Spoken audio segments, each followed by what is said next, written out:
Oui. Mais parce que l'antenne, c'est une drogue? Ah non, c'est pas du tout ce que je veux dire. Non, C'est- mais on peut aussi. Oui, on peut. Non, mais Pour pour avoir un manque. certains, attends, pour certains, c'est une drogue, c'est évident. En tout cas, Claire, je ne pense pas, Non. et moi, certainement pas. Mais c'est un bonheur récurrent, un bonheur avec l'équipe pour le travail, avec le plateau, avec les téléspectateurs. C'est un moment de complicité qu'on aime bien retrouver chaque jour. Mais il n'y a pas eu de frustration à dire je suis le joker et pas le titulaire? Ah, ça, on m'a posé 1000 fois Ouais, la je sais question, hein, je suis désolé, mais non, parce que c'était mon choix, là encore. C'était mon choix dans la mesure. Alors, c'est le deal avec Jean-Pierre Pernaut, hein, puisque c'est avec lui que j'ai commencé. D'abord, on avait 10 mois d'écart d'âge seulement. J'étais 10 mois plus jeune. Bon, autrement dit, on avait le même âge. Et je lui avais dit, tu sais, Jean-Pierre, n'aie crainte, on a le même âge et jamais je ne prendrai ton fauteuil. Jamais. Même pour te succéder, je ne prendrai jamais ton fauteuil. Et comme ça, on va vivre heureux tous les deux. Et si je fais une bonne audience, peut-être un peu meilleure que les tiennes, ne t'inquiète pas, c'est pour l'honneur de ton journal. Il l'avait très bien pris, on avait bien rigolé. Mais il n'y a jamais eu de rivalité, donc, effectivement. Non, aucune. Mais cela dit, être le joker du Trésor, c'est rester complètement dans les pantoufles de ce qui se fait au Trésor, quoi. Non. Voilà, non. Non. Et pantoufle, C'est-à-dire, on Non, vient, apporter sa touche. pantoufle, je récuse le mot. Dans la ligne éditoriale. Oui, mais la ligne éditoriale, elle a des fondamentaux.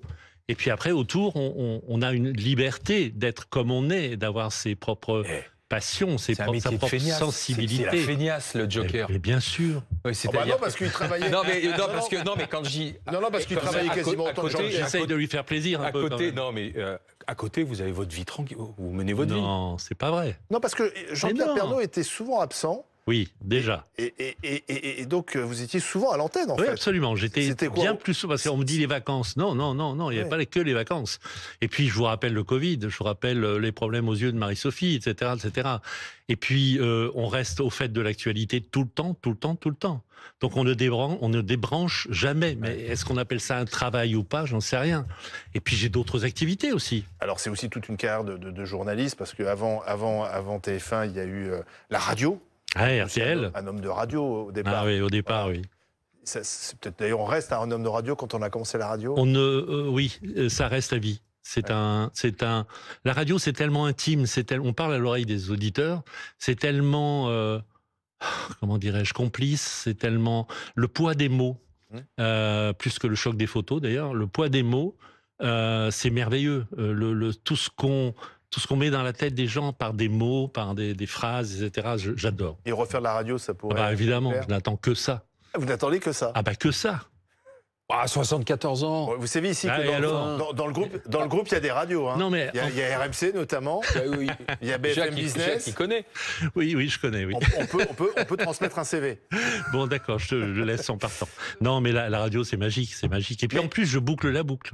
Ouais. J'ai commencé par la radio. Mais je vous ai aussi entendu dire qu'il y avait bien sûr, on est obligé de rester professionnel, avoir une certaine distance avec l'actualité et les infos qu'on donne, mais il y a des infos qui forcément marquent plus que d'autres. Et comment on cache son émotion? Parce que vous l'aviez dit, hein, parfois on peut être au bord des larmes Oui. lorsqu'on donne certaines informations. Alors, on ne la cache pas forcément. Moi, il y a des sujets qui m'étranglent et même d'y repenser, je m'étrangle. Les sujets qui concernent la maladie des enfants. Les enfants à l'hôpital, les enfants avec le cancer. Tout ce qui touche, ou alors les enfants maltraités, comme on peut le voir en ce moment. Ça, ce sont des choses qui m'insupportent à un point tel que j'ai du mal à reprendre mon souffle après avoir vu le sujet. Alors ça fait partie tout ce qui touche aux injustices et aux maltraitances. Ça, ce sont des choses qui me touchent profondément. Et est-ce que vous avez parfois eu envie de dire quelque chose, d'aller un peu au-delà de simplement donner l'information et peut-être donner votre avis parce que ça vous choquait, parce que ça provoquait une colère en vous? Oui, et je pense que je l'ai fait, mais à la condition que ce ne soit pas un jugement personnel, mais que ce soit le ressenti que je partageais avec les téléspectateurs. Voilà, j'exprimais leur ressenti. C'est comme ça que je voyais. Est-ce que vous avez connu les grandes heures de la télé, finalement? Parce qu'aujourd'hui, le média est multiple, avec les réseaux sociaux, avec les chaînes info et autres, Jacques Leroux. Oui, ça commence quand? Parce que la télé, moi, la première fois que je l'ai vue, c'était chez ma grand-mère, un petit poste en noir et blanc, où il y avait plus de neige que d'images, hein. Donc, Quand je dis vous, c'est même en tant que présentateur, oui, avec après, des audiences de dingue, quoi. mais Qui comme aujourd'hui s'étiolent quand j'ai même. commencé très tard, Oui. à plus de 30 ans, que par la suite, j'ai fait beaucoup de radio, je suis arrivé à la télé avec la création de LCI, en fait. Mhm. Donc, oui, j'ai connu des grands noms et des grandes voix de la radio, surtout. Surtout ça. À l'époque, Europe 1, RTL, Il y en a moins. il y en a moins. Comment Ouais. l'expliquer?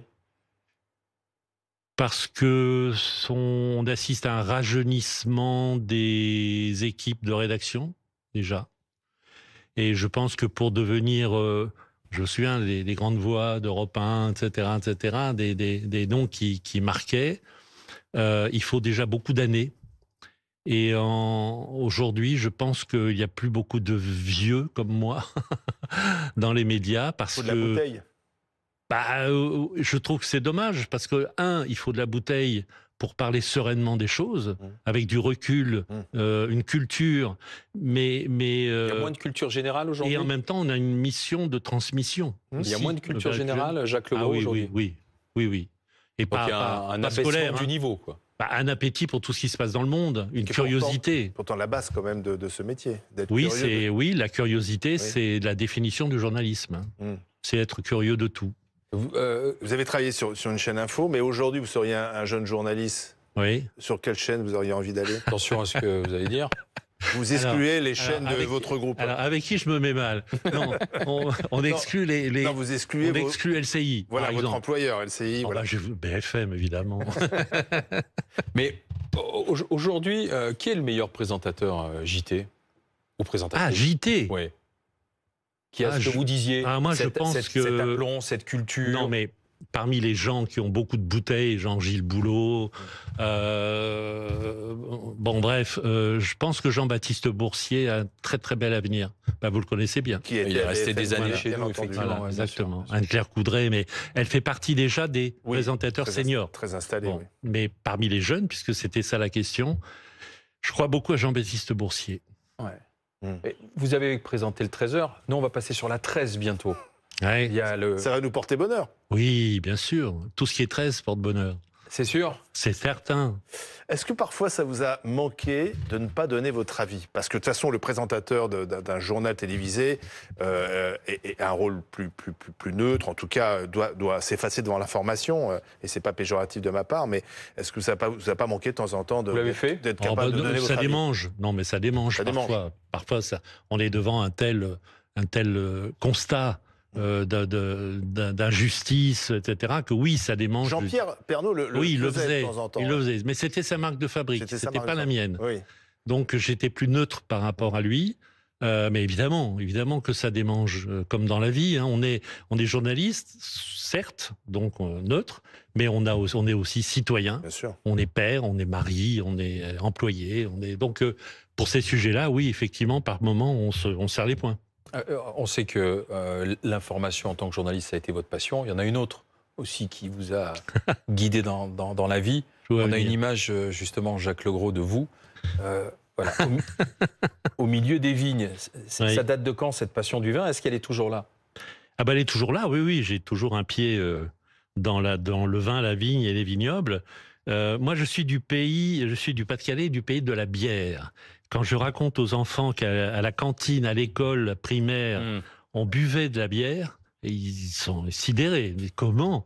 Alors, je dis oui, mais attendez, c'était une bière à 1 degré, une bière de ménage, comme on dit. Donc, mais on buvait de la bière, il n'y avait pas d'eau à table, c'était fou. C'était une autre époque. Et ayant été élevé à la bière, je me suis intéressé au vin parce que j'aime pas du tout la bière. Vous avez un site de vin qui vend du vin. Oui, d'ailleurs, ouais. oui. Avec modération. Et aujourd'hui, plus de vignes, plus rien? Non, plus de vignes, c'est terminé, trop d'ennuis, trop de problèmes. Des Surtout problèmes, dans la région Midi-Pyrénées, parce météorologiques. que c'était à Cahors, oui. On a tout vu, la grêle, la tempête, le gel tardif, c'est de plus enfin en plus tout. compliqué hein, pour les Donc, vignerons. vous savez, il y a un adage qui dit quand on veut devenir millionnaire avec un vignoble, il faut partir milliardaire.